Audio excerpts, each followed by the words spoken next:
Hello,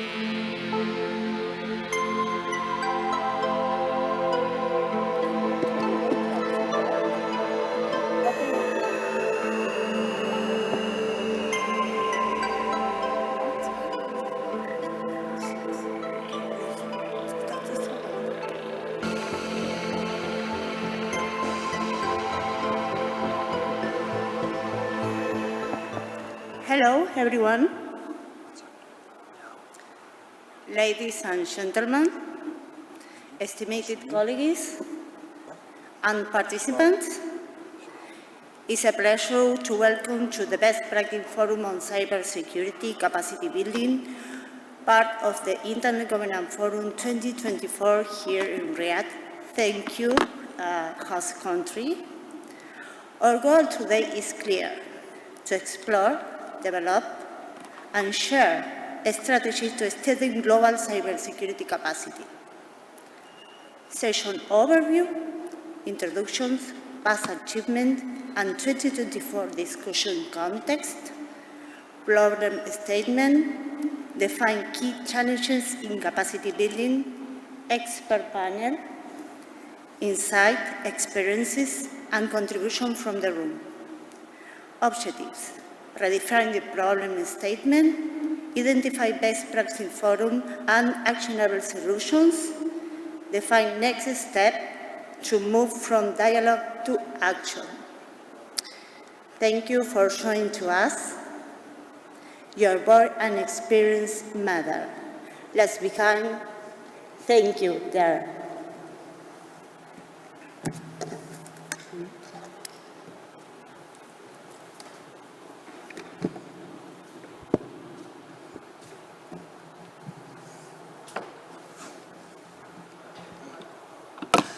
Thank you, Karina, for this introduction, and welcome all to this session of the Best Practice Forum on Cybersecurity Capacity Building.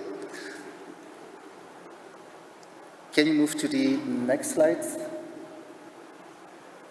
please, or do I have a remote? Okay. These are the session outline and objectives Karina discussed with you already, so I don't think it's necessary to go through them again. Just a second. So, also from my part, it's, I hope that we had a very interactive and very interesting session. But first of all, let me present myself. My name is Wim Dugzelle. I'm a consultant with the IGF Secretariat, supporting this best practice forum. So that's why I prefer to give the introduction and then afterwards leave to the colleagues co-facilitator of the best practice forum and the distinguished panelists we invited for this meeting. Next slide, please. First of all, what is a best practice forum? You might have seen in the agenda or on the IGF website that there is something called intersessional activities. These are a number of activities that kick off at the beginning of the year and have discussions during the year in function of the IGF meeting that comes at the end of the year. This allows to do a little bit more preparation than a normal workshop. And this also allows to collect information, different views from stakeholders, which are then combined and published in a report after the meeting and is sent out for further work. This is not the first best practice forum on cybersecurity. As you can see on the screen, there have been BPFs on cybersecurity for the last 7 years almost, between 2018 and 2023. The best practice forum on cybersecurity, there have been with a different focus before that, but between 2018 and 2023, the IGF Best Practice Forum has focused on norms and norms agreements in cybersecurity. I'm not going to dive into detail, but I really would like to list what we did in those years, because they are also based on discussions with the different stakeholders, with the communities, and these reports are still available on the IGF website.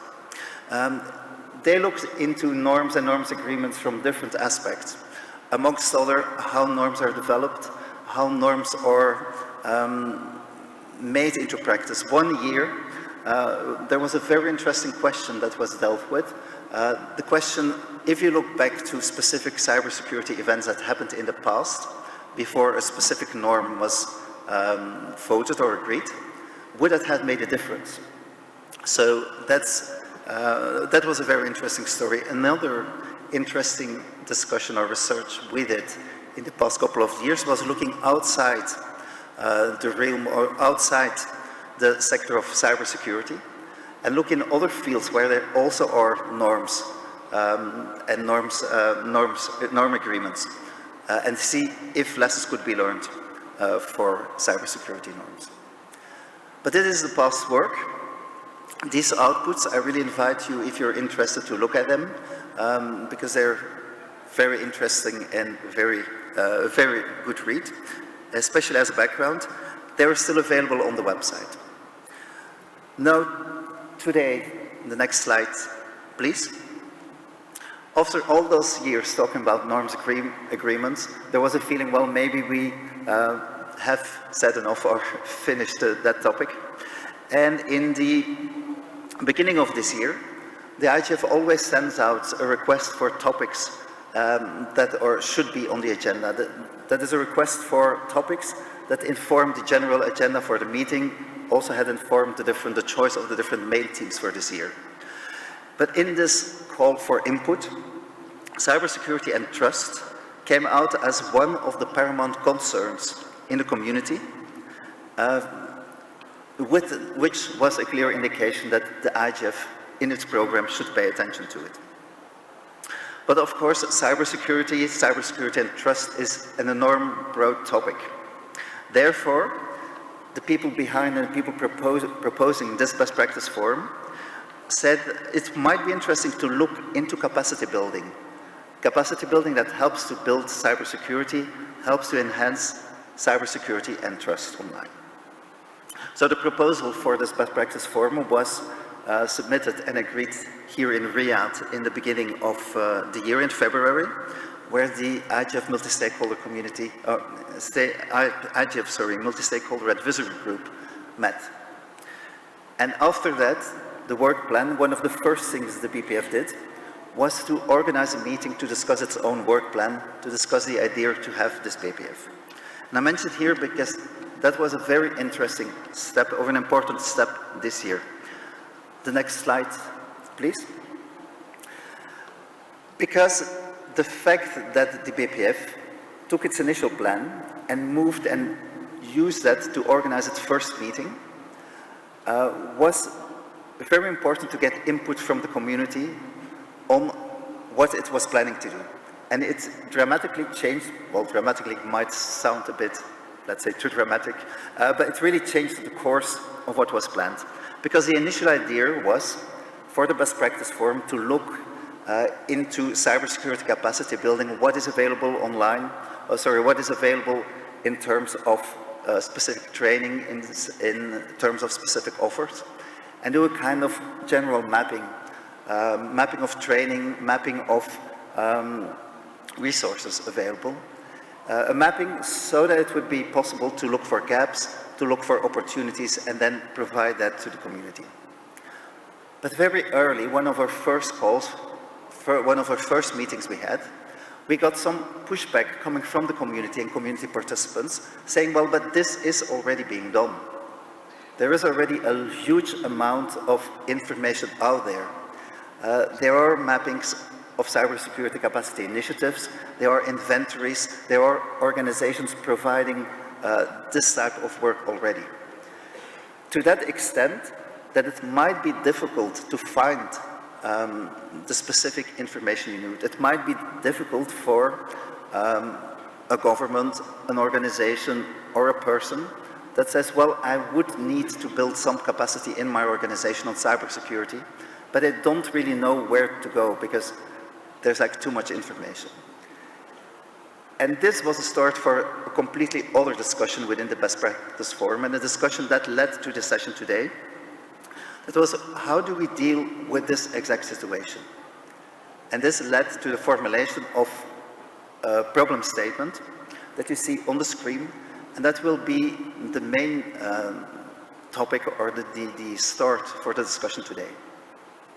I will read it out. So this discussion we had on the program for the BPF this year led to the problem statement, saying that while various mappings, inventories, and initiatives provide a wealth of information on cybersecurity capacity building, different offerings, this information, they may overlaps and gaps in information may exist, and the information, and therefore the information may not reach its target audience effectively.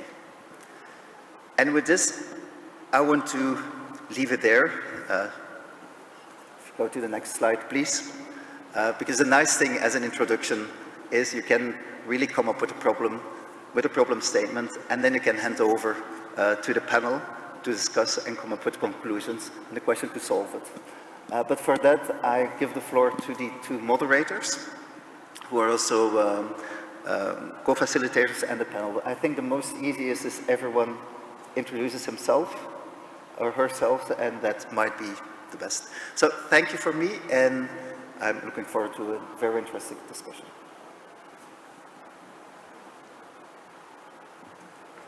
Thank you, Wim, for that great introduction to our discussion today. My name is Josephine Miliza. I am a MAG member and also a co-facilitator for the BPF Cybersecurity. Really happy to be joined today by a great panel, and we'll be going into the discussion shortly. But before that, I'd like to welcome all the panelists and my co-moderator to introduce themselves, starting from my far right, left.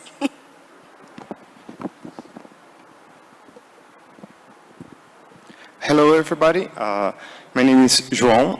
I'm the lead facilitator for the Youth Standing Group, and I'm also a cryptography researcher.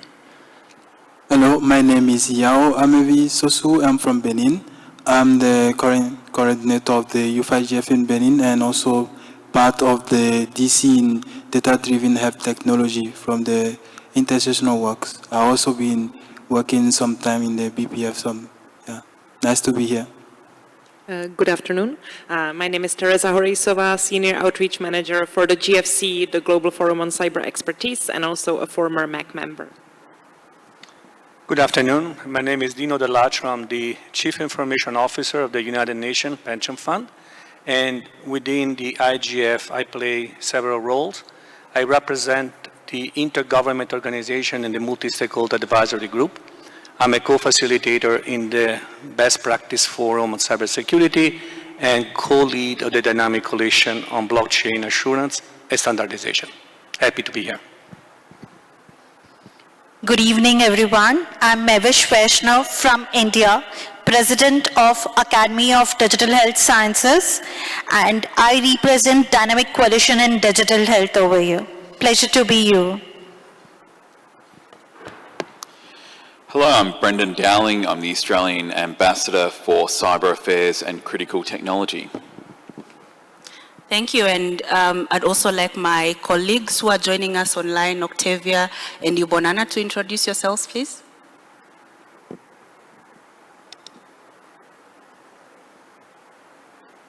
Hello, everyone.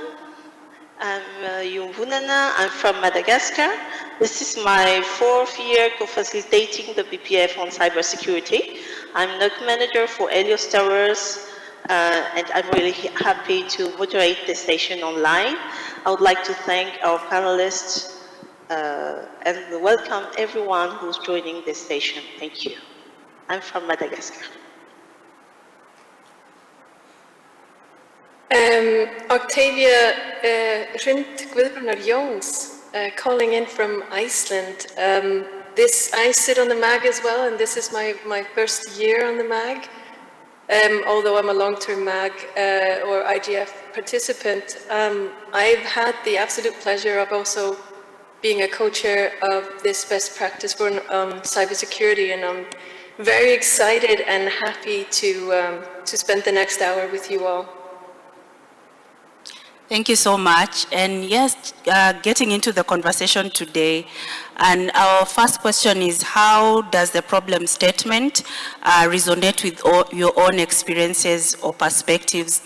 Do you find that in your context, do you find that it resonates with your context? Is there something missing or that we overlooked as we were coming up with it? I'll start with Brendan, please. Thank you.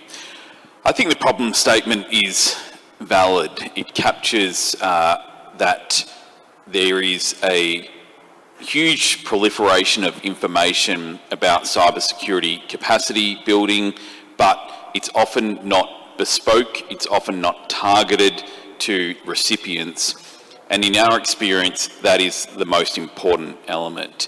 We have seen cyber attacks, cybercrime worsen substantially in our region. We've seen Australia, New Zealand, Southeast Asian nations, Pacific Island nations hit by really disruptive cyber attacks. So there is a huge amount of interest and drive to raise cybersecurity and to raise cyber resilience.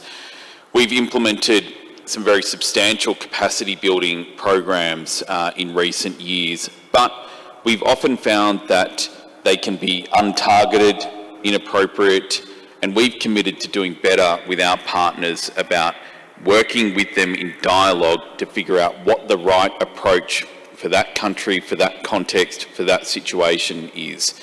What that means is, in our capacity building work in the Pacific, it is very bespoke to that country. It can involve incident response work when there's a major disruptive cyber attack. It can involve upgrading hardware and software to ensure that pirated software or out-of-date servers are not in use. It can involve developing legal frameworks or national strategies or training to develop computer emergency response teams. So every capacity building program that we roll out is designed in consultation with the recipient country and is shaped according to their needs, interests, and their situation. So I think it's a really positive thing that we have a much more substantial effort in cybersecurity capacity building out there. For me, the most important consideration is adjusting and tailoring to the particular circumstances of the country, organisation or partner that you're working with. Fantastic. Thank you so much. I think the healthcare data is the major important part of individuals, and it is a personal information, so we need to take care of it, and the best practices is the one where we can collaborate and work together on the cybersecurity part. Thank you. And to Teresa, I know that when we started to have the conversation, you, GCFE, have done amazing work, and you're actually one of the people who pointed to us that, yes, these resources exist, but we need to redefine what really the problem statement is. So what are your reflections based on the work that you do over this year and also looking into next year? Yeah, thank you very much, Josephine. Two things that resonated with me when we started having this conversation a few months ago. First of all, I think the IGF is a natural space to have discussions on capacity building, and I feel that it hasn't been used, this space, as much as it could have. So the fact that the Best Practice Forum on Cybersecurity decided to focus on capacity building is, I think, something to really applaud. And second, from my organizational point of view, from the Global Forum on Cyber Expertise, we try to make the overview of what's available, what capacity building projects are happening, as easy to find, as easy to grasp as possible, so that we can serve as a resource for donors, for implementers when they are planning their projects, to kind of build on what has been done already, to eliminate duplication of efforts, and to simply use resources as efficiently as possible. We also try to do it sensitively tailored to each region, what Ambassador has already stressed through our regional hubs, including in the Pacific, where we really try to use the knowledge from the regions themselves to provide even better overview of all the capacity building projects and activities.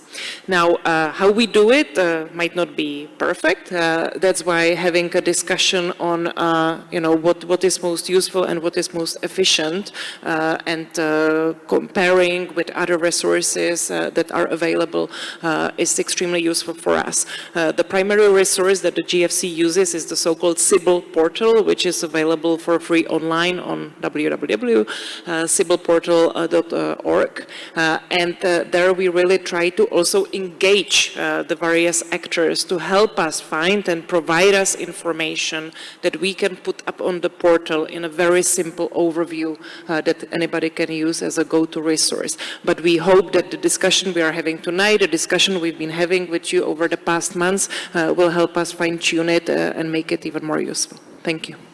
Fantastic. And Yao? Yeah, thank you very much for the floor. I concur a lot with all what the previous speakers have discussed already about the importance of the topic. At the Dynamic Coalition on Data-Driven Health Technology, we have been stressing this concern for years about cyber threats, especially when it's come to healthcare facilities and healthcare access. We are moving toward a more e-driven health access around the globe. But we need to make sure that healthcare practitioners also have capacity building opportunities to strengthen their knowledge on how to prevent certain breaches during their practices. And another aspect also we've been stressing is accessibility on those available capacity building, especially when it's come to young people and underserved communities, especially in African region. You know, in Africa we have like thousands of languages. There's no way to mention that, but the thing is, like, if you just take the common layman, like we know today, for example, like the most common used tool to access internet in Africa is a mobile phone. And our people, like population, are not really educated on how to prevent those breaches, on how to protect their informations. And one best practice I would say, I would suggest in that direction would be in terms of tailoring the capacity building already available, will be addressing those issues in the spoken language, people who understand like the native languages, what the word capacity building, for example, means in Swahili will not resonate to someone if you actually uttered in the mother language. They will actually grasp the threat that is they are exposed to. So I think one key element for that is regarding accessibility to those capacity building will be addressing those issues. And yeah, from there, hopefully we will have a more inclusive training and capacity building in that area. Thank you very much. Thank you. So I have the tough mission to be novel here, and well, my take on this is that we really need to find these gaps, is to use the structures we have and attract people that are in our front line of education. So I see here a lot of representatives of strong organizations, but we lack the people that are teaching, the people that are really going there and explaining these contents to these persons, and we need to coordinate with them because cybersecurity is a very extensive area, and we really need to show that this is possible to the people that we have. So this is very important to gather and show also that we have a multitude of tasks inside of cybersecurity, and we can accommodate and train the workforce to work with this. Great, and yeah, so I think think we have a consensus in terms of the problem statement, that yes, there are capacity building initiatives. We've spoken about some of the gaps in terms of the target audience. And now we are getting into discussing how do we fix these issues, and I'll hand over to my co-moderator, Dino, to take us through the next round of questions. Thank you very much, Josephine. So, as you alluded to, we look at the problem, and now we would like to solicit from our distinguished speakers their experience and how we can fix it, how we can address this issue. So maybe I can start with you, Teresa. Given your point of view in an institution that basically conducts regular research, consolidate best practices, from your point of view, what can be done to avoid duplication and at the same time identify gaps that may exist in these resources? Thank you, Dino. To have a conversation, yes. So that's definitely the starting point. We have already acknowledged that there are several resources and portals that map things that might be similar, but not exactly. The worst thing that could happen, that everybody will go in their tunnel vision and continue their work. That's not what we want. So one best practice that I can share from our experience is the cooperation and almost integration, if you wish, between the CIBIL portal and the UNIDIR cyber policy portal. What's that about? I've already mentioned that at CIBIL, we basically try to map resources, tools, and especially projects that have been implemented or are currently being implemented in the field of cybersecurity. UNIDIR has a very useful resource, the UNIDIR Cyber Policy Portal, which basically kind of gives, as a one-stop shop, a good overview of the cybersecurity situation in various UN member states. Now, we would agree that it's very useful when you look at projects, because at CIBIL you can kind of filter, okay, I want to see what projects have been implemented in the field of cybercrime in Cambodia, yes? And then you would get this information. Wouldn't it be helpful to, at the same time, get inputs on what is the situation in cybersecurity in this given country that the UNIDIR portal maps? So this is common sense, and that's why we went ahead. And obviously, there was also the issue of the technical interoperability, but that was also solved, and that can be fixed. That's maybe the simplest part of the puzzle, I would say. But this obviously was preceded of months of conversations and exchanges on complementarity and how one portal can benefit from another, so that the end user has the best experience possible. Thank you very much. Maybe if I can pass to Ambassador Dowling. We saw the point of view of those working on creating the knowledge and facilitating. Maybe from your point of view as a potential user, how do you find, if I may qualify the question, the ability to share information? Do you find that you use these resources? Do you think they're valuable, or there's something that instead can still be improved?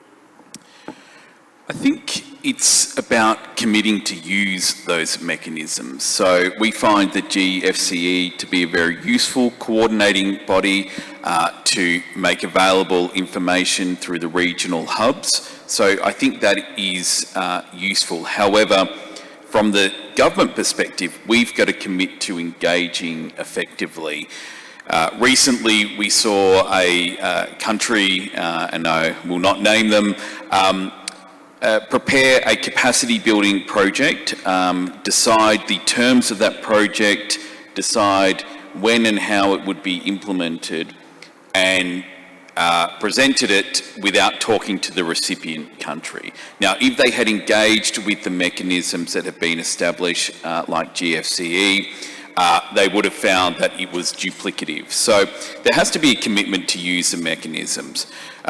In the Pacific, we have set up the program known as Partners in the Blue Pacific, which is expressly about donors coming together, talking to recipient countries, and doing that deconfliction. Annually, we hold the Pacific Cyber Capacity Building Coordination Conference, which brings everyone together for a very open conversation, including with the UN bodies, including with the private sector.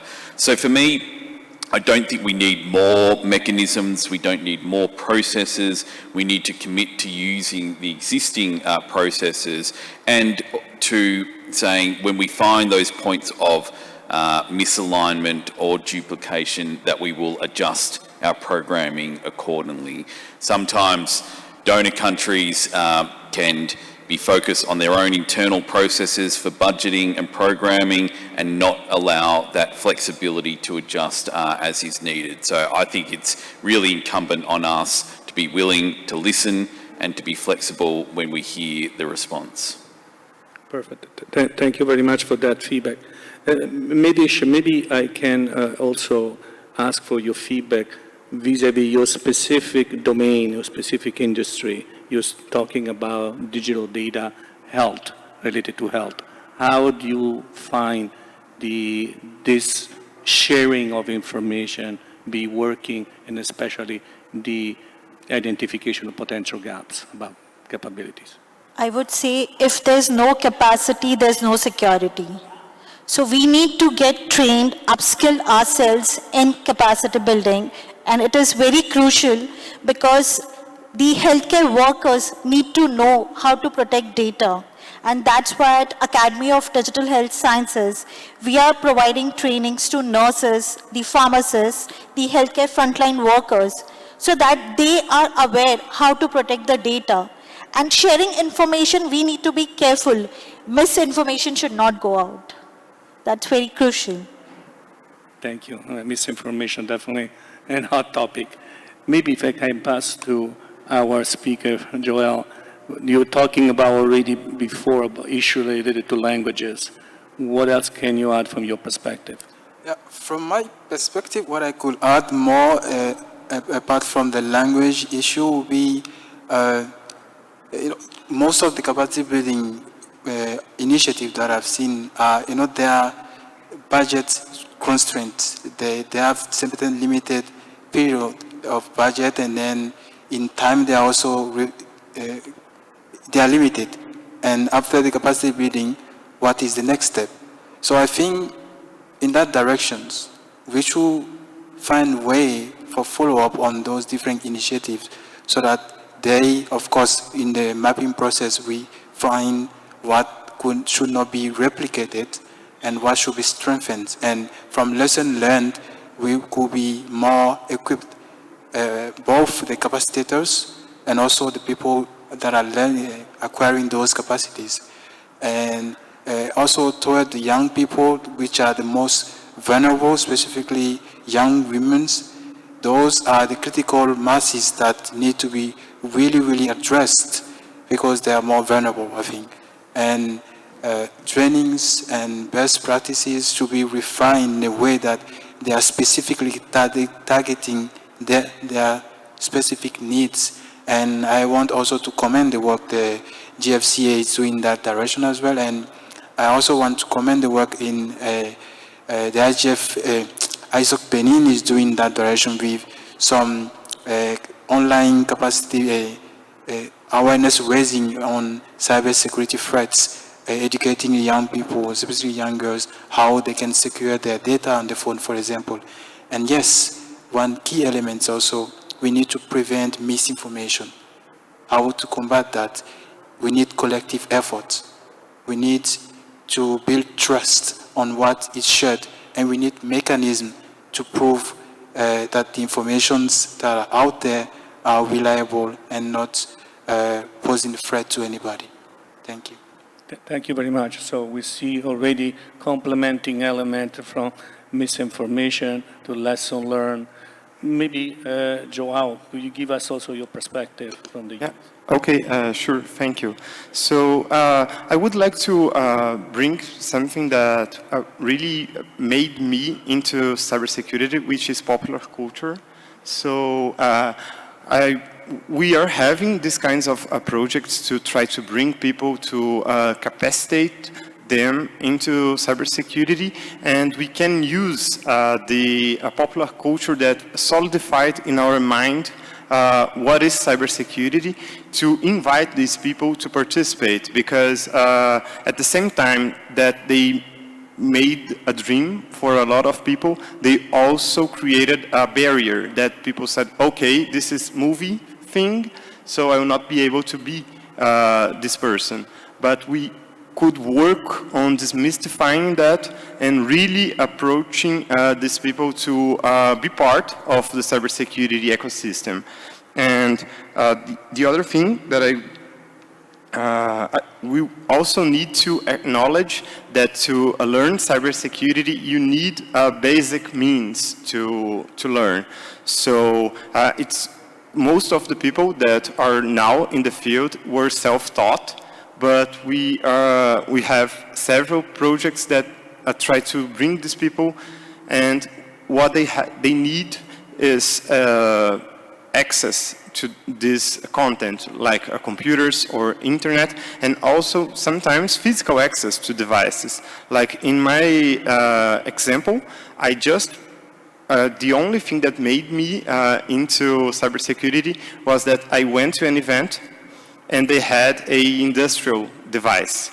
And this was the first time I could try to interact with one and learned my way into hacking it. So this was a wonderful experience, and I couldn't have the opportunity if I wasn't there. So we need to think about this. The requirements are not as complex as other areas of knowledge, but we also need to acknowledge to offer this structure to the people learning. Thank you very much, Joao. You actually anticipated the elements of my next question. Again, going back to starting with Teresa.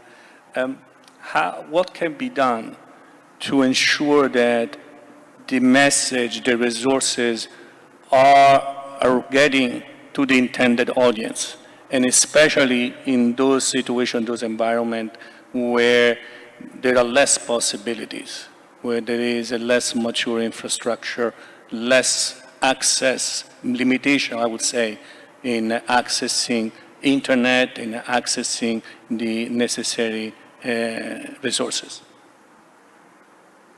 Yeah, thank you. Maybe on the first part of the question, something that we have discovered when collecting information and trying to provide those resources online was that sometimes we have faced a bit of reluctance to actually have information shared. It's maybe a natural instinct that like everybody would like to receive information, but not necessarily seeing the benefit in providing the information. Sometimes we have, is the sound okay? Because I hear like a terrible echo. Maybe I should remove this. I know my earring fell off. Okay, starting great. Sorry. So, for instance, natural instinct could say, I shouldn't share too much about what I'm planning to do because maybe it will cost me a project I could otherwise get. Or I shouldn't share that much about what I'm planning to do as a donor, let's say, in the next 3 years, because I don't know, somebody else might do it. But I think we need to kind of change the narrative a little bit, that by sharing information to the extent possible, I am of course aware it's not always realistic, everybody wins. And who wins ultimately are those that we are trying to assist, the recipients, because it's not fair towards them if the efforts, let's say, are uncoordinated, or if an implementer comes and isn't aware that the same project has been implemented by somebody else 2 years ago, or, you know, like Ambassador gave the example that some projects would be basically designed without consulting those that it should benefit. this is wrong and it's not fair, and then we are kind of just doing things to tick the box. I've implemented a project and I've used these resources that were made available, but what's the impact? Could the impact have been bigger? Yeah, so I just would like to challenge ourselves to really think that, okay, if I share, I'm not gonna lose, and that goes for all stakeholders involved. One maybe another note that I can add, sometimes when we have had conversations with recipient countries, sometimes it was really voicing concerns like, please organize yourselves. We cannot handle, our capacity is already limited, and if we have everybody coming to us separately, trying to do their project, we are overwhelmed as well. It would help us tremendously if there is a bit more coordination. And what's one simple step closer to better coordination is exactly to have these resources available so that anybody can consult them. Yes. Thank you, Teresa. So maybe just to jump immediately to Joel, what is your experience in this access to resources and the ability to coordinate? I think regarding access to those resources, the key challenges I would say that this way is ability first to, Joel mentioned basic to hardware access, for example, like people have difficulty to have access to hardware that will bring them, like, be in contact with the information that's being shared. And another element I keep stressing it is how we convey the information to the recipients. And the capacity building developed inclusive enough? And are they, as Ellen mentioned, are they in a collaborative way done? Like, for example, if each and every country have their own capacity building programs sometimes. And I mentioned earlier, in most cases, they have budget constraint and they have limited amount of time to process. How do we follow up? Is really key. I'm saying and stressing that again. We need to assess and then we need to follow up impact of those capacity building so that we know from key projects what are the different gaps that need to be addressed with the next round of trainings. And then from there, we become ourselves more resilient and people are more equipped and they're enough ready to face the challenge that's out there. Internet is free for everybody, but it also have some challenges that not everybody could be able to face alone. Thank you. I very much like the term that you use. It's not much about quantity. Sometimes these initiatives are measured between input and output, but you talked about impact, measuring the impact. So, it would be a segue to the last question. And thank you very much for anticipating this concept. Maybe if I can go back to Ambassador Dowling and hear from your perspective as a government representative, what are the critical success factors maybe in your country have worked in reaching the intended audience? I think we have very substantial experience in Australia. We have, for many years, prioritised cyber resilience as a core part of our economic agenda, as a core part of our national security agenda. So we have many lessons that we have learned in what we have adopted in the capabilities that we've built, which we do try to offer as experience for the positives, for the negatives, to share with countries, particularly in our region. I think we have found the most important lesson is that this has to be a whole-of-nation approach. Talking about building cyber resilience, talking about building cyber capacity has to involve industry, it has to involve the community, it has to be something that is bought into rather than just as a government program. Most infrastructure, most businesses, most community capabilities are operated by non-government actors. So engaging a whole-of-nation response is, I think, the crucial lesson. And that means when we engage in capacity building work, we talk not just to government players, we talk to private sector operators who run civilian infrastructure, we talk to educational institutions, schools, universities. We try to engage across the breadth of society. Cyber is not a technical issue, it is not a government issue, it is a whole of nation issue. So I think our lesson and experience is the criticality of engaging a broad range of actors when we try to build that cyber resilience. Thank you very much. Very well noted, the emphasis on partnership and collaboration, public-private. Thank you so much for emphasizing that. So Midish, your experience from the digital health sector. So in digital health, if you see, every country is trying to secure their data, but there are challenges that coming up. So we need to be prepared through upskilling ourselves, and that is why we are developing courses in it. Thank you. Very, very good to know you're really working on it in a specific sector. So last question for each one of the participants, and maybe just looking at the time to be, if possible, maybe a little bit more brief. Teresa, we're starting with you. So we already alluded to what can be done, what should be done, what has been done. How can we measure it?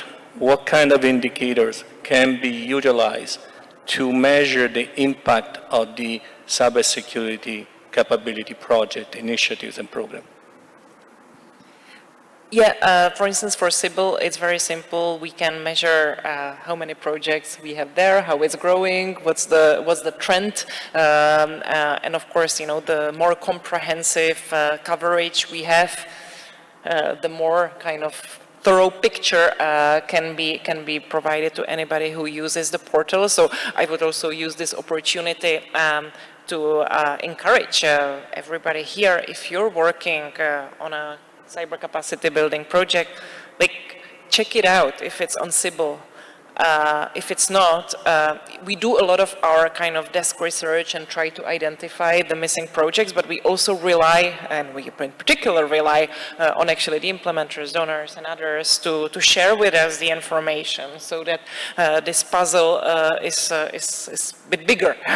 So if we can internalize that when you're working on something that you just quickly check if it's there and just drop us an email, that would be good, yes. And then we will get to over 900 projects than we have at this moment, you know, to a much more interesting number.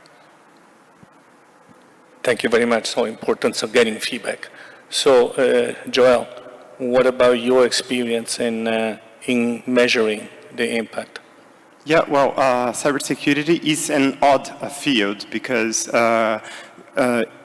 despite other knowledge fields that we can teach and then see how much they learned, when we teach something, there's someone trying to overcome what you teach. So this makes our lives much harder because we can teach a technique, something, and then the next day someone will create another one that will overcome what we teached. So seeing this, I believe we can go to in strategy to understand like the necessities and needs of a specific community and understand if what we teach them really made the difference. So what you established first was accomplished later. Thank you very much. Joel, would you like to add your experience? I think in this regard, what I could suggest would be combining efforts is key. We need to combine different effort and different experience. Like one organization struggle with capacitating a certain community might be some lesson to be learned from another organization in another part of the world, and we need to find a way to collaborate so that we have bigger impact and then it becomes easier to assess the impact, but I'm stressing so far. So that's it. Thank you. So I started to see that the picture and the life cycle, lesson learned, impact, consolidation of best practices and databases. So maybe Ambassador Dowling, if you can also share with us your experience in measuring the impact. Sure.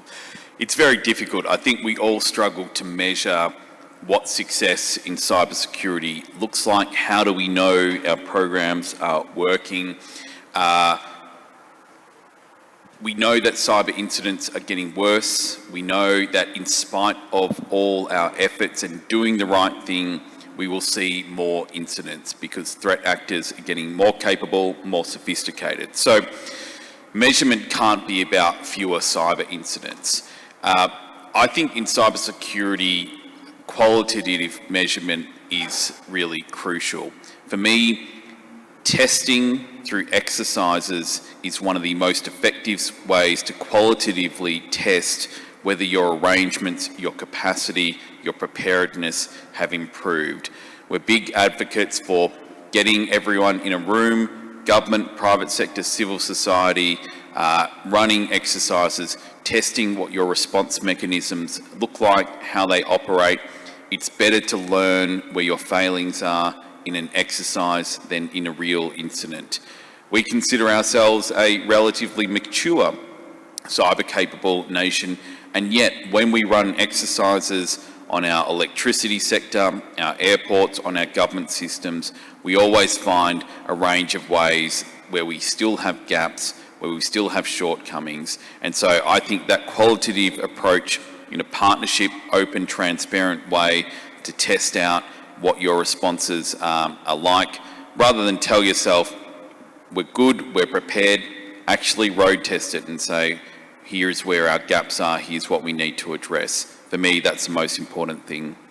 Thank you. So another critical element of the life cycle, the simulation, exercising and testing. So thank you so much for that. So Mevish, last but not least, what about your experience in the health industry? What can be used as an indicator that indeed this initiative are producing expectation, meeting expectation? So I think we should have every 6 months auditing should be done, and training in cybersecurity is something that will help us to understand from other countries we can learn. So best practices from other countries can be shared, and that is how collaboration is important. The best practices of every country. Like if you have faced an issue, maybe I would learn from it and I would not face the same issue. So that's how we should work and collaborate.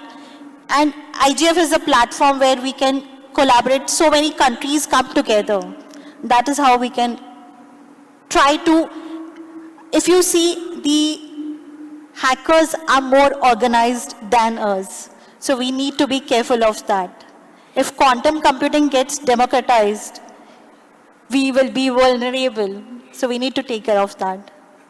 Thank you. We can open a completely new session on quantum computing in the risk. So thank you very much, and thank you for the reference to, as a former auditor, I really appreciate that acknowledgement.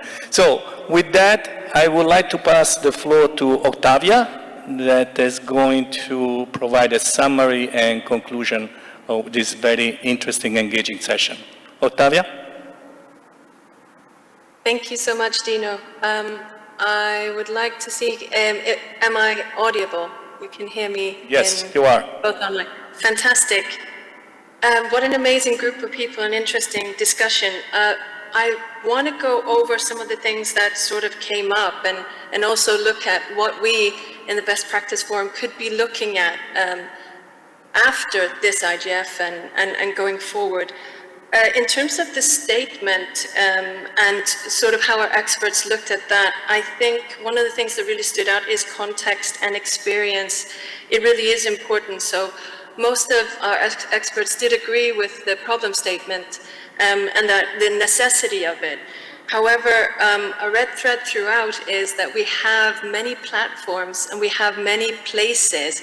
We have a lot of coordination and collaboration that exists, but we have to commit to using that. And one of the points that came up is that the IGF could or actually should be used more as a venue for this capacity building. We have to work together, we have to trust and share, which is extremely important on many aspects, but also across sectors. Holistic approaches to security, particularly cybersecurity, it's not a problem for just companies, private sector, government, individuals. We have to look at both reactive and proactive approaches on multiple levels. I thought it was so interesting to get the health sector perspective. Critical infrastructure as well is made up of individuals. So that's one of the things that I think came out of the comments that we had on the problem statement.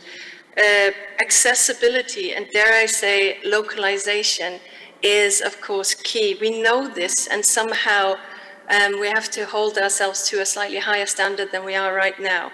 Accessibility comes in many forms, as our experts on stage mentioned, because it's not just about giving access or resources to youth. One of the things that came out of the fixes that I really appreciated is the accessibility doesn't have to be a threshold or a high level. It simply can be access to information, knowledge, even a device that allows you to become curious and understand your context and your role in a much larger picture. So the consistency in the manner in which we treat not just programming, but activities and projects in cybersecurity is what makes it successful. And that's one of the key elements to the fix, if you like.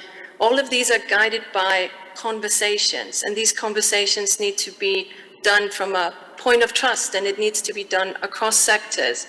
And it needs to include as many stakeholders as possible. Even some of the low-hanging fruits, interoperability was mentioned as a fairly low-hanging fruit. However, not even those are possible without multiple conversations where we come together and understand the importance of hearing most, or at least as many voices as possible. Interesting for me as a cybersecurity professional is to hear that a lot of the things we're talking about relate to ecosystems and PDCA, for those of you that know the Plan, Do, Check, Act.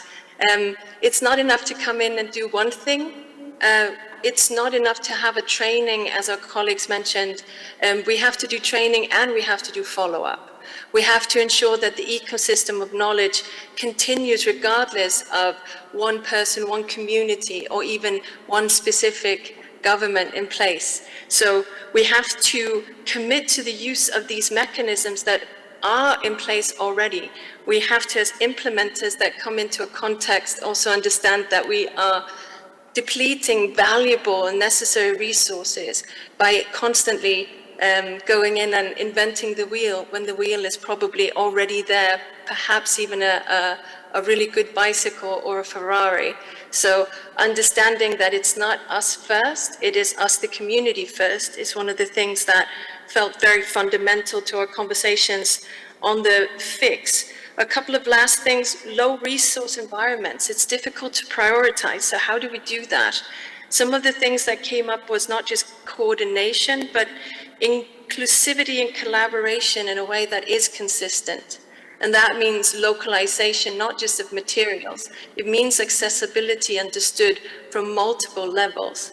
And that has to do with equity, it has to do with gender, it has to do with age, it has to do with all of the other elements that we know so well from a lot of the work that we do, and a lot of things that guide us to spaces like the Internet Governance Forum.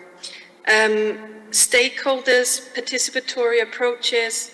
I'd like to end with something that I thought was very important when we talked about indicators, because it's not just numbers. We know that. The thing that we need to be that we have to emphasize continuously is that it's a practice.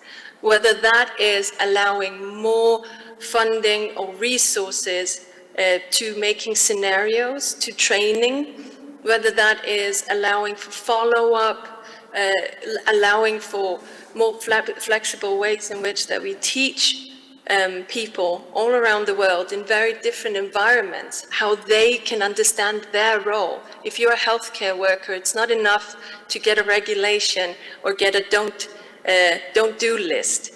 It needs to be relatable to your role, and it needs to be understood from the position of where you are and what you have the agency to affect to allow for us to be slightly more secure, or at least resilient as we together tackle these huge but very important foundational things that allow us all to be safer, not just online, but in reality. I hope that sort of captured. There are so many more things that I'd like to mention, and so many good points, including I'd like to mention the demystification of cybersecurity.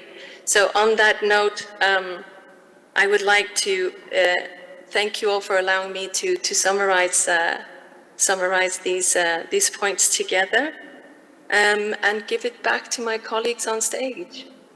Thank you very much, Octavia, for this real-time summarization, very comprehensive, very detailed. Thank you so much. So thank you to all the distinguished speakers that have shared with us their knowledge, their experience, their wisdom. Thank you to my colleagues, co-facilitator, Josephine and Yombonana. And of course, thank you to Wim de Giselle, coordinator, subject matter expert on this event. I don't know, Wim, if you would like to have some closing remarks. No closing remarks. I just want to make sure that you don't forget to thank you, Dino, for moderating also part of the session. So thank you all.